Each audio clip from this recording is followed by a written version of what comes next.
E eu conheci o Éder em plena ação, mas uma ação muito que me surpreendeu muito. Eu participava de um processo de seleção interno, numa grande empresa em que trabalhamos, uma empresa de telecomunicações, né, Éder? E ali era um processo de seleção para uma posição de senior manager.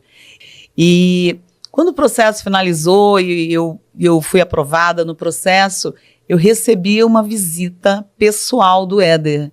E ele abriu uma agenda para dizer o seguinte: eu vim aqui parabenizar você por esse movimento, por esse processo de seleção, como foi a sua participação, deu destaque dos meus pontos de força do processo e me desejou sucesso, olhando no olho. Eu achei aquilo surpreendente. Aquilo foi realmente um ponto que me marcou. E é sobre isso, né, Éder, a humanização que a gente traz aqui na nossa conversa, no nosso eixo. Acima de tudo, Ana, não existe espaço, na minha opinião, hoje, para um RH atuar sem conhecer do negócio. Não basta conhecer da dinâmica de pessoas, das relações comportamentais, da gestão de conflito, dos processos de RH, se você não entender do negócio. Porque o grande valor, na verdade, ele está em fazer com que aquilo que você desenha sobre a estratégia de RH se conecte com a necessidade do negócio. Perfeito. Eu acho que tem um lado de RH que ele precisa ser muito presente, que é a escutativa. Bacana. E eu tenho investido nos meus primeiros meses dentro de uma nova organização, ouvindo muitas pessoas. Eu primeiro preciso ouvir. Eu primeiro preciso entender que empresa é essa. Que cultura é essa?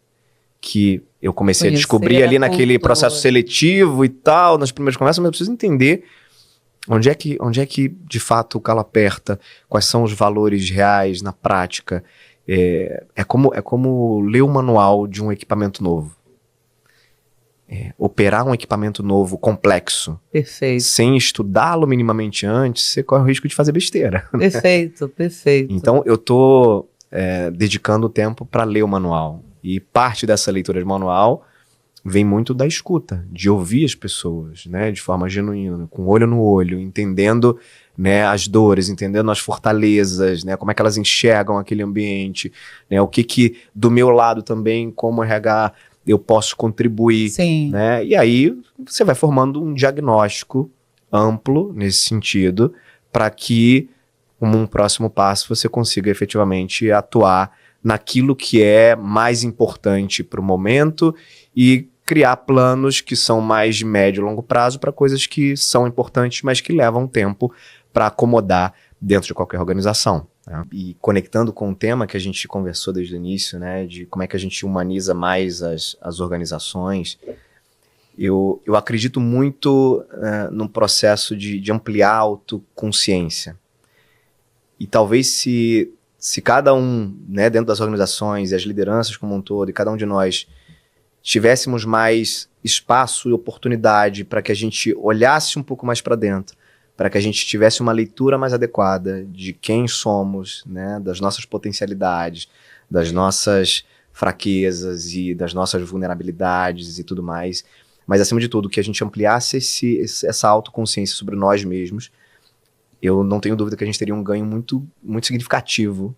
Então, para mim, a mensagem é: cuide do seu olhar interno, né? Se conheça mais, busque entender quem de fato você é, porque isso, sem dúvida, vai te ajudar a mudar o seu olhar para o outro, né? Seja o outro que trabalha diretamente com você, como um liderado do seu time, seja o outro que é um par, seja o outro que é um colega de trabalho, seja um outro que é um fornecedor, um stakeholder aí dentro de você, se você é empreendedor, se você é empreendedora. Na medida em que a gente se conhece mais, na medida em que a gente se conecta mais com a gente mesmo, a gente começa a ter uma leitura diferente do mundo, né? E talvez esse seja o grande ganho que a gente tem aí como sociedade, fazendo com que as pessoas evoluam também como indivíduos. Então...